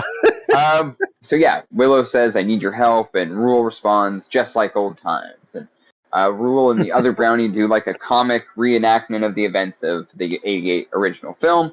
And yes, this is where I wrote about the potential for that being an Ewok hood. Rule's pantomiming. They're both pantomiming through the story. Attack, running, horses, mayhem, mayhem. Happy kissy ending. Yeah. And then they hard cut. We get this imposing mountain shot, a stormy sky overhead. We don't even see figures in that shot. It's just to set a mood, to take us out of that silly comedy moment, kind of just like we're talking about. What I noticed here, when we do get a shot of our heroes, there's no dove there. And it looks like there are two Nelwyn, so likely Vonkar and Willow, standing with the rest of the cast. I thought that was really interesting, because suddenly Dove is gone. Vonkar's there. Yeah. Interesting. And they're looking, they're standing on a mountain, maybe that same mountain we just got the imposing shot of. They're looking down at this valley, which is absolutely covered by a cloud that I wrote down the circulonimbus, which, like, I'm sure is a very fantasy version of that, but it's typically referred to as, like, a mushroom cloud, which I think the cloud very much does look like a mushroom. Just not like a mushroom cloud like you're familiar using that, or having that phrase used to describe. It's more of a... It's very much like a actual mushroom, but in cloud form. There's a lot of weight in this shot. It feels very dramatic, which also just adds to the curiosity of why Dove is absent. And then Willow has an off-screen line: "Our true enemy is still out there." We see our heroes looking past the frame. There's a figure wearing the clothes of Dove, but the hair actually seems quite a bit red, more red. Yeah, I don't know. I think this was just an odd coloration, maybe from the external lighting of it. But it's just a quick shot. We see the hero standing there looking off to the side. And then we see Whip Guy, No Eyes Goblin, and a previously unseen scary weapons for hand giant with spiky birdcage on head man. And they stand in an exterior stone entryway, looking very intimidating. Then there is a floor-level shot, and I think this is a big moment. There's a floor-level shot of Whip Guy's serrated whip as it hits the ground. Super threatening, super cool shot. Camera pans right as this all happens. But just beyond him, in the far background, completely out of focus, are two figures. There's, like, in this big exterior courtyard that looks like it might even be possible that it's the spiky Diaz from earlier. Yes. The figure on the left is clearly Kit, judging by the weapon, the costume, the hair. Their silhouette feels very much like Kit. I'm fairly convinced, 100% sure. I agree. However, the figure on the right is someone we don't know yet. Not by their costume, not by their weapon, not by their hair. They have red hair, in fact. It could be they have blonde hair, but the way that I've slowed it down, I've looked at it at different screens, and it definitely looks more strawberry blonde. It's totally possible that this could be our Allura, and we're just getting a glimpse of her. But you know what I thought when I zoomed in on it is who it looks like, and who would be perfect casting as Allura is Rose Leslie from Game of Thrones, who played Ygritte. Oh yeah. Like, it would be perfect to not tell anyone yet as well. It'd be a huge bomb to kind of drop on everybody as the show's released, and we see this character, this already very famous fantasy redhead, jump into this role that she is literally the perfect age for. I hope we're not doing that thing where fans speculate and then they spoil the thing, and then the company's like, we give up. But yeah, honestly, if I am, I feel like someone someone needs to give me at least like a head rub, like good job, buddy. Somebody needs to encourage me. Pat on the back. Not yet. If I'm right, only if I'm right. If I'm not right, you get to continue to degrade me on the internet. Please do. You have to pay me though. I think it could be Dove. It really could be, and I feel like it also could be Sorsha because it reminds me of that scene where Whipman from earlier in the trailer, Whipman slashes at Kit, and then Sorsha comes up and deflects the whip and protects Kit. It kind of looks going into that scene maybe. And that's just playing devil's advocate. I actually like your theory, and I really hope that's true, honestly. Well, more for the listeners than for you. I just want to say I looked very clearly from Sorsha's outfit from the different scenes we've seen her in. I looked at Jade's outfits, and I looked at Dove's outfits. And what this character is wearing is unlike any of the things we've seen them in so far. And from what we've seen, the costuming, they kept it fairly simplistic. You know, pieces are added or pieces are removed. The silhouette ultimately doesn't change because that's great for genre fiction. we quickly clip to a drone overhead, kind of like this top-down, like video gamey shot of this heavily wooded area. The camera is moving in a clip, and it looks, it could be. I mean, it could be anywhere, but definitely had like kind of a little Shirlindria's Grove kind of vibe. But there's plenty of wooded areas in the world of Willow. Could be a number of places. We see the heroes again sitting in this mossy clearing. It looks like it could very well be the same one we were talking about earlier, where we were talking about Shirlindria's Grove, but it could very well be somewhere entirely different. Unclear. Moving on. No, I was just gonna say, like, this is the scene that I was talking about when we were talking about earlier. Some of the trees, some of the buildings, huts, maybe a cage or something like that looked very familiar. It looked like very similar. Like I know, it was where Willow and Vonkar were in front of that arch. That Right, scene looks the very place similar to this scene. In this, Right, yeah. surroundings, yeah. Totally. And we see it in a handful of different shots. We first see it, this like very calm, mossy clearing, but almost instantly, our heroes are ambushed by all of these, all of these kind of like very crafty hides, of moss, of like different materials. Looks like a couple come right out of trees and stuff. Yeah. So they have these almost like what are those things that the snipers use? The fancy leaf clothes. Yeah. Ghillie suits. Thank you, Sam. Yeah, ghillie suit. Yeah, that's it. Ghillie suits. It looks like these, that kind of vibe. They all kind of like pour out of these hides, surround our friends. The interesting thing I noticed at first was their armor and what they're equipped with. Essentially, it all seems to be fairly simple. We get even closer, and we see Jade and Kit are taken by surprise. We see the captors have a simple sword, leather-studded armor, but these odd wooden adornments, maybe. Potentially bone, but I thought wood when I was first looking at it, especially. Their masks? The masks, and it looked like one of the captors had like a pauldron, like adorned with these kind of like wooden spikes, I guess is a good way to put it. Yeah. Mm-hmm. But yeah, as we were saying, simple weapons and maybe bone, leather, wood, kind of materials. Very simple, very kind of like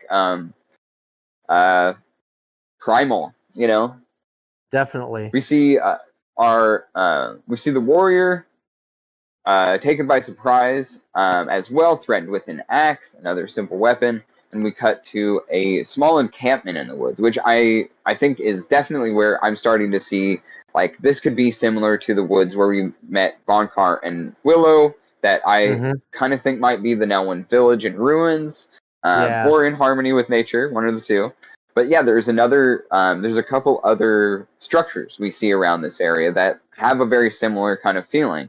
I want to circle back. The way that those people ambush our heroes, I don't know if it's just a nod to the way that they ambush the people the people at Nockmar Castle, coming out from under the ground and camouflage and everything like that, or if it's maybe this is some sect of Galadorn Knights or something that broke off and decided to live in the forest or something. You know what I mean?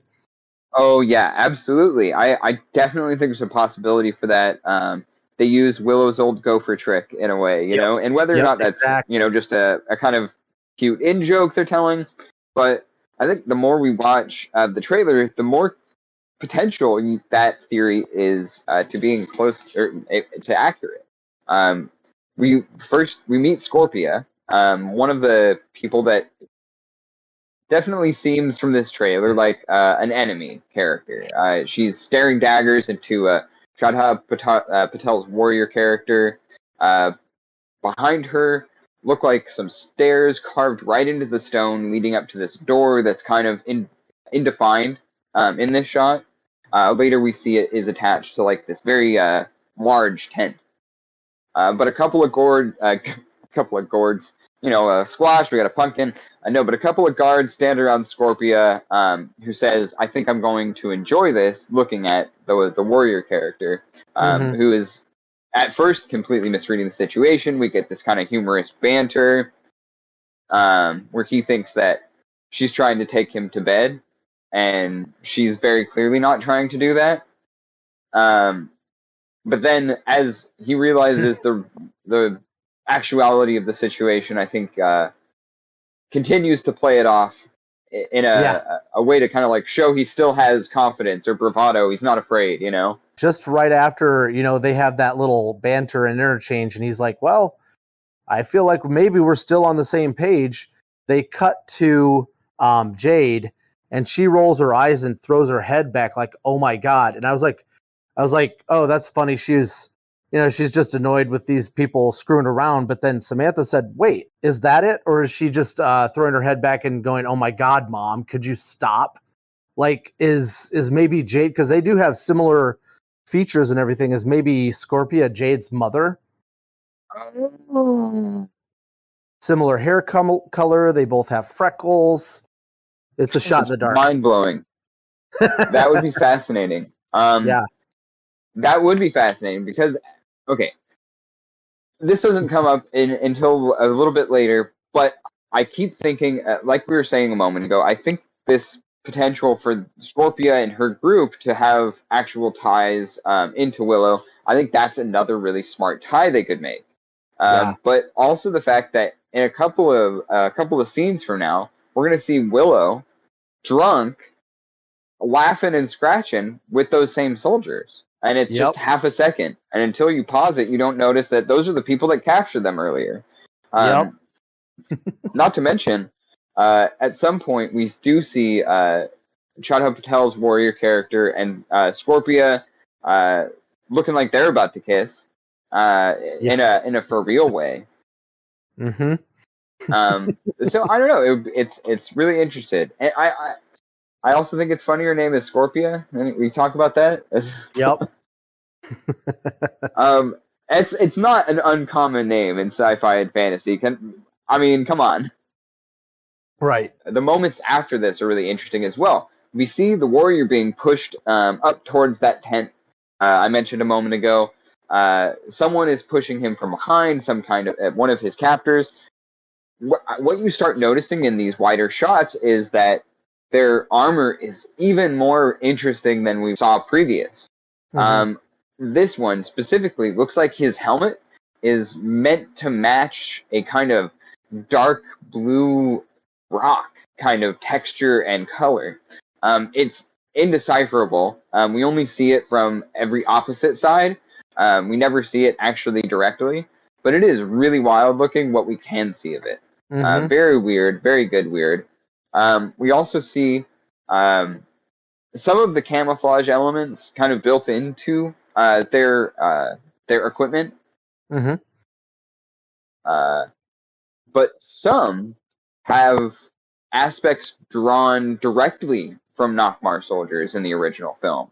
Especially if you pause, there's one character that has a very Kale-like vibe. Oh, yeah. They have this a lot of the soldiers, in fact, once we start looking through them, have these very skull-like, skull affect kind of masks. And his looks like it's directly made out of skull, and it has this weird, like, horny bat wing kind of thing on the forehead that actually reminded me, when I first saw it, I was like, Hordak? I mean, I know we're talking about Scorpia, but now you're bringing in Hordak as well? Come on! We just did She-Ra, and I really liked it. But no, it does have kind of that same vibe. I showed it to my partner, and they're like, yeah, no, I can see where you're coming from. But they're different, obviously. Mm. But that character, with the one with the skull face, has a breastplate that looks like this very stylized ribcage. It doesn't look like it's very good armor, because if you get stabbed, you can just kind of like pass right through those ribs. But it looks really cool. It's very intimidating looking, and very, very brutal. And in fact, when we look a little deeper into this frame, we actually see a string of a couple of dozen skulls. all just hanging from a tree. At this point, I start thinking, I mean, these guys definitely look unambiguously evil. Maybe they're not going to end up our friends. It could be just a disguise that would belie some very kind and lovely people beneath it. Along with these characters in full armor, we also see a handful of people who have no armor. Some of them holding bows, some of them women, and it's all of this very specific kind of burgundy and forest green color scheme going through most of everyone's clothing. So they've got their aesthetics in order at least. And then, yes, as you say, we after this goofy exchange of comedic dialogue, we see Jade throw her head back in frustration. And yeah, I think that would be wild if Scorpia and Jade were related in some way, if not mother-daughter. That would be amazing. Yeah. But we are quickly taken to a craning extreme wide of a large, sprawling, ruined city.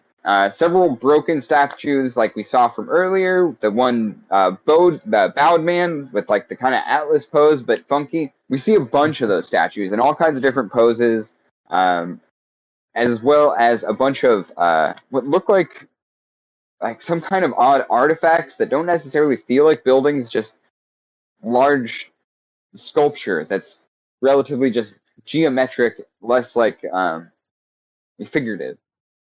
Mm-hmm. Very strange place. Nothing in it. No people. Looks ruined. We have no idea what this place is, as far as I know. Yeah, it does look like it's surrounded ruins, by desert. Yeah, like ruins of Pompeii, like uncovered or something, you know? Yeah, and it is lit with that same kind of reddish orange light like we've seen a handful of times throughout the trailer. Yeah.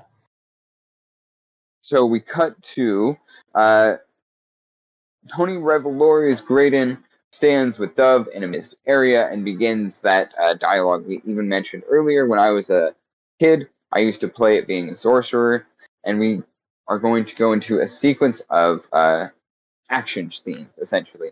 The warrior standing on a high, narrow, suspended walkway, actually with Scorpia. I don't know if y'all caught that, but yeah, it's just Scorpia is standing there next to him, high above this cylindrical kind of pit with cages, walkways going every which way, and we notice this is somewhere we may have been before. We even know that the warrior character was a prisoner. So it very well could be where he was in prison. Okay. And it very well could be that they even have some kind of backstory going back to that place. Or maybe they're revisiting it. Unclear. Mm-hmm. From here, an extreme wide shows us this very rickety maze that, again, looks much like a prison. And there's not much movement in this frame, other than the movement of the camera. What there is a lot of fire, and very scary things if you have height issues.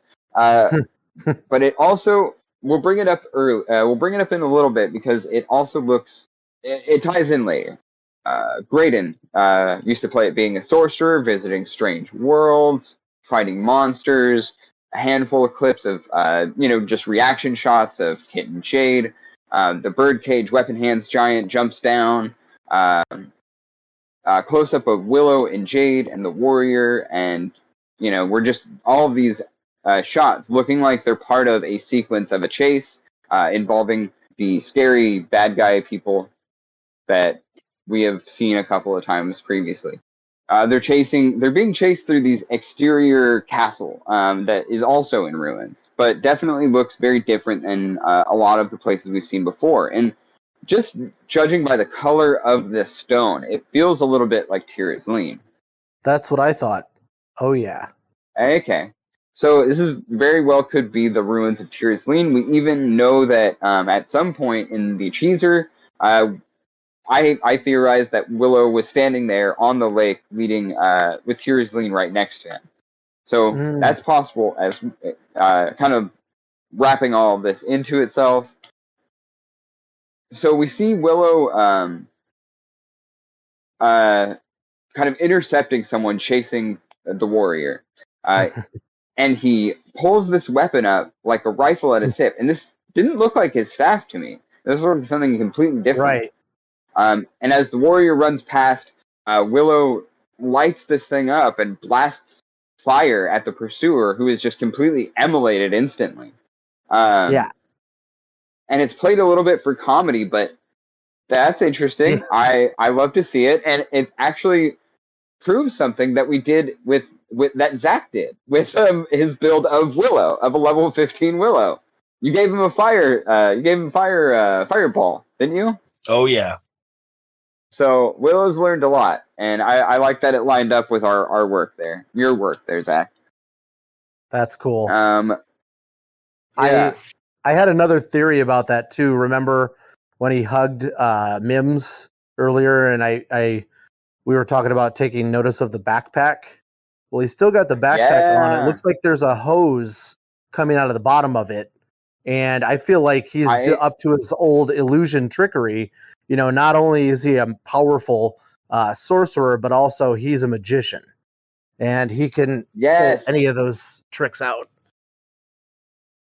I had the same thought, my friend. Absolutely. Totally possible that could just be holding some kind of fuel for this flamethrower Willow's carrying around. And I love it. I love it.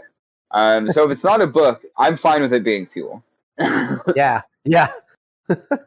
So yeah, that creature gets obliterated immediately. But I don't think it was any of the three main baddies we've seen so far. In fact, it looked kind of like a troll, but the frame is too blurry. It's really unclear what's chasing the warrior character. But we do see immediately after that the warrior character fighting Whip Guy on top of a small boat. It looks like the boat is loaded down with bedrolls and luggage, maybe for everyone involved in this adventure. It could be something that they just picked up and already had stuff on it. Who knows? But either way, that the fight looked pretty cool. So I mentioned earlier about the big cylindrical prison area, right? So we see the trolls standing in what looks like a prison area. First of all, I think the trolls are involved at least in the running of that prison, this underground prison that exists in this weird pit. They might even just be living there. But even going back to some of the first shots of the trailer, we see the trolls in kind of a cliffside, snow behind them and all. So this could be part of that same location. But these trolls, I noticed, aren't all white. Some of them are darker colored. So we might have just many different types of trolls in this show. It could have been lighting as well. The room is, like the rest of that location, very dark and lit by mostly fire. But the way that the weapons that they are carrying, they are a mace on a long stick. And it looks just like the wood burning that's on Rule's house. And what the fuck does that mean? Yeah, for real. That's bizarre. Like, are trolls and brownies like related in some way? What is going on there?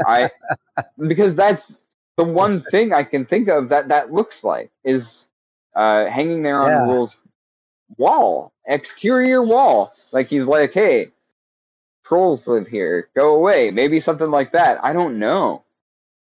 Anyway, it was just fascinating to me. It's the only thing. They both lay eggs. It's just the only thing I've seen so far that looked like what could be the silhouette that hangs on the exterior of Rule's house. And then in kind of a callback, Willow says, instead of trolls, I hate trolls. He says, trolls, I'm so miffed. Yeah. Which, I don't know. I think some of the humor in this isn't for me necessarily, but it's not. Doesn't have to be. Willow, in this scene, Willow is actually in a crow's cage, just like the one Mad Mardigan was in when we first met Mad Mardigan. And I love the symbology there. If not just like, oh, well, this is just an Easter egg. That's Willow in Mad Mardigan, a cage like Mad Mardigan's, and it looks like he's it looks like it's a fresh capturing. Yeah. I don't think he's going to be in there long, because moments later we see Willow out of the crow's cage, smacking a troll with what looks like a pot or like a ladle or something. It doesn't look like a real weapon. Just looks like something he's improvising with, because his staff is in his other hand. But it does. We do see Dove also in that shot, so we know that he's not alone in this this dungeon. And of course, we're reminded that the warrior also was. We saw him in this location as well earlier, and we actually see them fall through some wall, maybe into a secret passage or something. Yeah, It looked like it was the same location to me. I think so too. I agree. Right after this happens is when we are seeing Willow drunk and laughing his ass off, and that's what we're supposed to Yeah. focus on. But as I mentioned, when you pause it, it's Scorpia's men. Mhm. All of them in the same costuming in a similar looking location. Mhm. So Willow might have some kind of tie into them as well. You know, maybe you're correct, and this is in very close proximity to where we met Bonkar and Willow actually knows these people in some way. Yeah, maybe Willow's formed some sort of a I don't want to say an alliance of multiple peoples in the world after the War of Nockmar and Castle and all that sort of thing. Sure, yeah. I mean, it would be beneficial to the Nellwins to, like, I mean, Willow's succeeding at the end of the film is significant for their whole world, you know, and Nellwyn saved the day. And Nellwyn were always so disrespected by the Daikini, and even by the Brownies.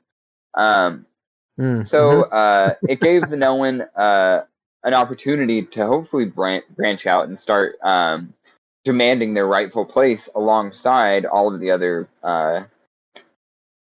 people in Mother World. But right after we see an explosion. And we don't see who's exploding what. It's vague and it's dark, but the best we got, or best I had, was it looks very much like the silhouette of either Kit or Graydon. So it could very well be like an actual like black powder, whatever chemical reaction explosion, but it could just as well be some kind of pyromancy. And I'm very curious to see what happens there. Yeah. We see Graydon the warrior and Jade standing on a stone-walled exterior. The door behind them has got this very interesting triangle shape to it. And it looks like, in sequence, the three creepy men, they all apparate magically in this kind of fiery mist, one after another. They're like lit by this very evil magic, kind of looking red, fiery kind of glow when they are apparating into this place. It might even be like our introduction with them in the series, because it very much looks like a powerful entrance. I wanna backtrack a little bit, circle back to like just before the explosion. Did you mention them being chased on horseback? Oh yes, I frankly I kind of skipped over it because I was like, yeah, it's just more of Scorpia's warriors. So is there something you noticed? Well, yeah, the guy with the bow, shooting it on horseback. It looks like he could be one of Scorpia's warriors, but it looks like he's one of the ones chasing the heroes. And I think it looks slightly different. And he's got this sort of a skull mask on his face. And then he's got what looks like it could be a spine. It could be bird bones. And that's kind of what, I had mentioned earlier, at the beginning of the whole thing about the Maizan, who are the people that from the Eastern continent that killed a bunch of eagles to absorb their power, and maybe that's part of it. They were also known as the Horse Lords, known as Horse Lords, and they would were really good with bows and arrows and things like that. So I'm wondering if that is something this just sort of gives me more fuel to my theory of that they're taking that from the sequel trilogy that George Lucas and Chris Claremont wrote, and possibly using it a slightly different way. So that little scene I watched, I was both? Like, oh shit, yeah. Because I saw that character, and I swear it was the one that came up behind Kit or Jade. I can't remember which, but the thing you mentioned with the pauldron that had like what you thought might be like bird bones, a spine, something like that. Mm-hmm. Yeah. I'm pretty sure, but it doesn't necessarily mean either one of these are exclusively like correct or Right. incorrect. I think it could very well be both. That it is one of Scorpius' men, and that he's like this double agent for the Myzon, who are working with, Bad Morta, Alora, the three bad gangly men. Oh, yeah. One of those. Oh, yeah. We see, another kind of showdown between the three creepy men and our heroes. This time, it just seems to be Jade and the warrior drawing in their weapons and getting themselves ready to fight. And we get a little bit of voiceover around here. This is another unnamed voiceover, but it's a kind of like creepy, gravelly, potentially male voice that is asking, I believe, Willow, how will you defeat us? And we see a couple of really interesting shots in a very quick sequence. Willow is essentially Gandalfing his staff. Yeah. Big, powerful, like blur of blue-green magical energy pouring out from outside of him, and we see that fire and fighters and everything else not held down with mortar is pushed back by the force of his magic. Obviously, Willow, as we were talking about at different points in the past, has grown significantly as a sorcerer. And now we return to that quick moment from earlier where someone was falling into a big pool of water. We see this character reaching out in this. It could be a different place entirely, but it looks very much the same lighting, the same character falling into the water. But we see someone reaching out, and in this scene, I've looked at it a bunch of times, and it's really unclear. But it may be Kit reaching down for her brother, is my first assumption. The lighting looks it could be Kit, but I don't know if it's just the lighting or what. But the person that has fallen under that's reaching up looks like they have red hair. So my guess is either Aaron Kellyman's character Jade or maybe Elora Danon. Interesting, especially if we see them together. But okay, and then we see that shot that I am sure is going to be a classic, with Willow facing down against Shirlindria's wand. Just the very end of where they cut that clip, you see the wand starting to glow a little bit, starting to gather energy. So I cannot wait. And this is where we see, right after that is where we see Willow and Graydon standing in this shallow water with their friends behind them in the boat we've seen before. And it looks like they're in a training session, kind of casting magic back and forth at each other. I love it. I can't wait to see this stuff. It looks so beautiful. Oh my god, it looks so good. So now here's the thing. It doesn't look like Graydon that's training. It looks like a female figure that's facing off against Willow in the water. So could that be our Elora Danon, or is it somebody else? My theory is no, just because it would be hard, because at the point where they're in this boat, we've already established all of the characters so far within the group.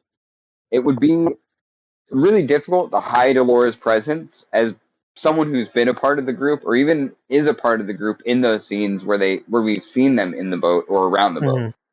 I mean, I suppose it's totally possible, but it would be definitely like not the arc we're thinking of if Elora Danon's involved, where she's the villain. This would be if Elora Danon's presence has been hidden this well in all of the press releases and trailers, but is actually still on the side of good and needs Willow to help train her. But right after this, we see something really fascinating, which is a bearded Willow. Willow's got a full fucking face beard, big ass puffy beard, and he's got no staff, and he falls to the ground on his knees in despair. And it looks like he's on a battlefield, and it looks like he's surrounded by dozens, hundreds of dead soldiers, maybe from Galador and maybe from elsewhere, but this looks like another moment of nonlinear storytelling, maybe even almost definitely before Willow made his staff, failing in some with some fairly high stakes, and might be the reason he went into hiding in the first place. We only see a moment of this. But I can't. I want more bearded Willow, please now, please. Yeah, definitely. There's not like a lot of detail I got out of his clothes for this note. Did you guys notice if he was wearing his old garb or if he was wearing armor of some kind? It's such a quick clip. Yeah. And that's Yeah, to just be honest, before I you. didn't even catch that. Yeah, I didn't catch it until like you mentioned it. I'm just watching it right now.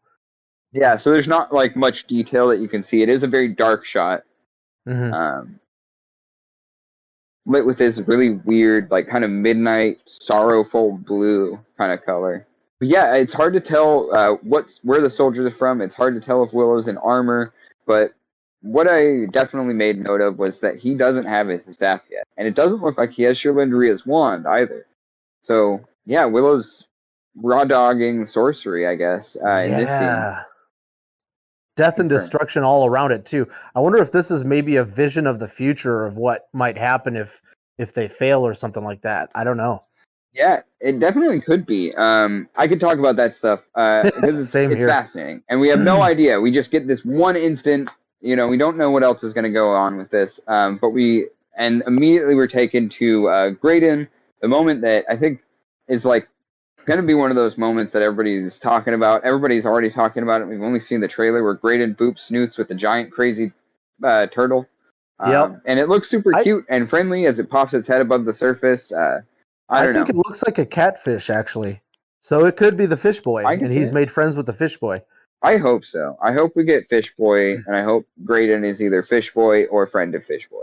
And I think that, So I think right there with Fish Boy, I think he's on his boat, and I feel like Fish Boy is the modus operandi for the boat. So they're on the lake out by Tira's Lane. Yeah. Yep.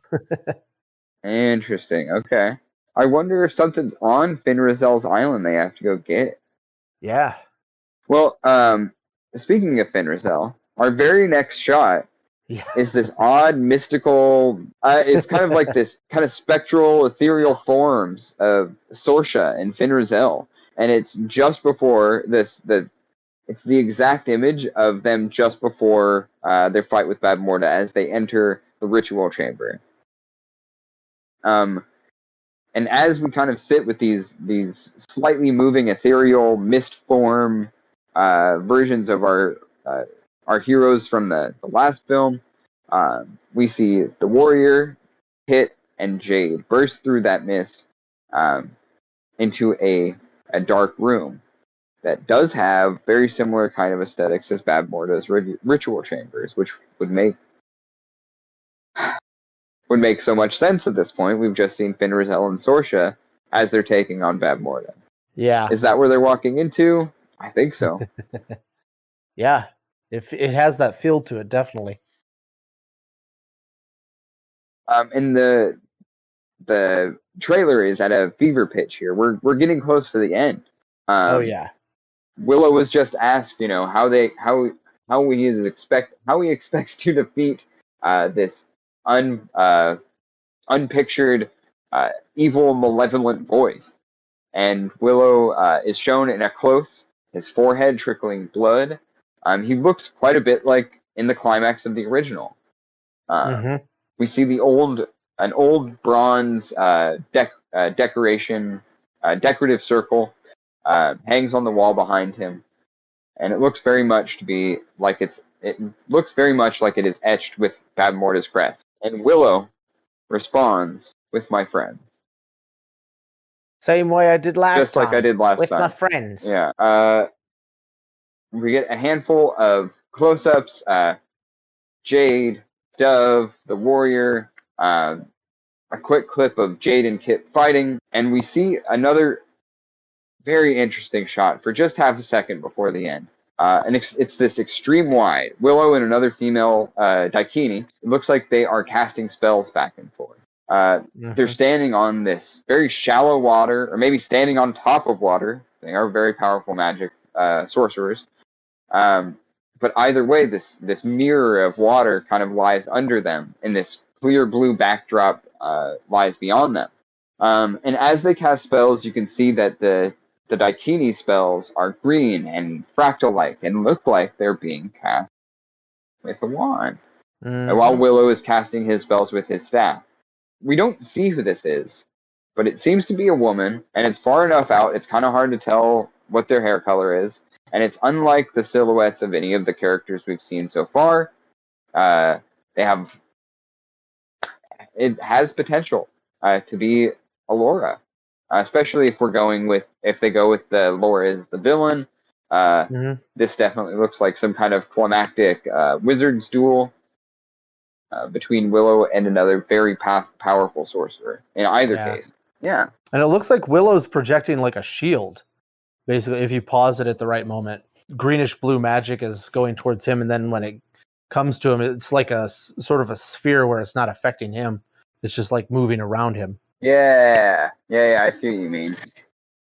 Which is also demonstrated in the very next shot, where Willow looks like he's casting some kind of force field magic, which is basically right where the trailer ends off. We get the big title, we hold on it for a minute, music swells. Yeah, I really enjoyed this trailer. I thought it gave me more insight. I wouldn't if anybody is the type of person that wants to know as little as possible, but still wants a little bit of information, then don't watch this trailer, because clearly you can read a lot into it as we do, or which probably you're not that type of person if you're watching or listening to this podcast. So, but I really enjoyed it. I thought it was great. Thought it was awesome. It made me even more hyped and more excited for the TV series. The only thing I didn't like, because sometimes trailers do this, is they'll like spoil the media you're about to watch. So like I didn't like that the people come out from hiding and that they get ambushed. I'm like, okay, so now I'm like, I understand there's surprise on the narration, there's surprise on the characters, there's surprise on the audience, and you're only losing the surprise on the audience. But I'm like, oh man, now I know that they're gonna get ambushed. So there's a couple moments like that, but otherwise, like the dialogue and the close-ups on Warwick Davis, like, stoked. Yeah, yeah, I could talk for another hour about this. I'm super excited about this show, and I know that there's going to be a lot of turns. As much as I totally am with you, Zach, as far as like, the moments kind of might be spoiled for us. I mean, first of all, I don't really worry about that because my brain is dumb and doesn't remember things good. But second of all, I know that any of the stuff that they are showing us is going to be low-stakes stuff within the course of the show. And the only reason we notice a lot of the stuff that they are showing us is because we're literally slowing it down and stopping it, because this all blows by us so quickly. Like I was saying at the beginning of the program, I wasn't that excited when I first saw it. It took slowing everything down to a snail's pace and combing through it with a fine-tooth comb. Did I find all of the kind of world-building elements? I see it play here. More I saw kind of like a world more full of questions than answers at this point. We've seen Beth Morta. We have not seen Allura Dannon. Yeah. Like, that is significant. There's a reason for it. And whether or not that they want to keep all of the surprise of having Allura in the series or not remains to be seen. Yeah, it'll be interesting to see how that all plays out. Well, thank you so much for coming today, everybody. This has been a long episode for you. I hope you enjoyed everything we brought to the analysis, frame-by-frame analysis of this Willow trailer, this 2.5-minute trailer, whatever it is. We've talked about it about an hour a minute.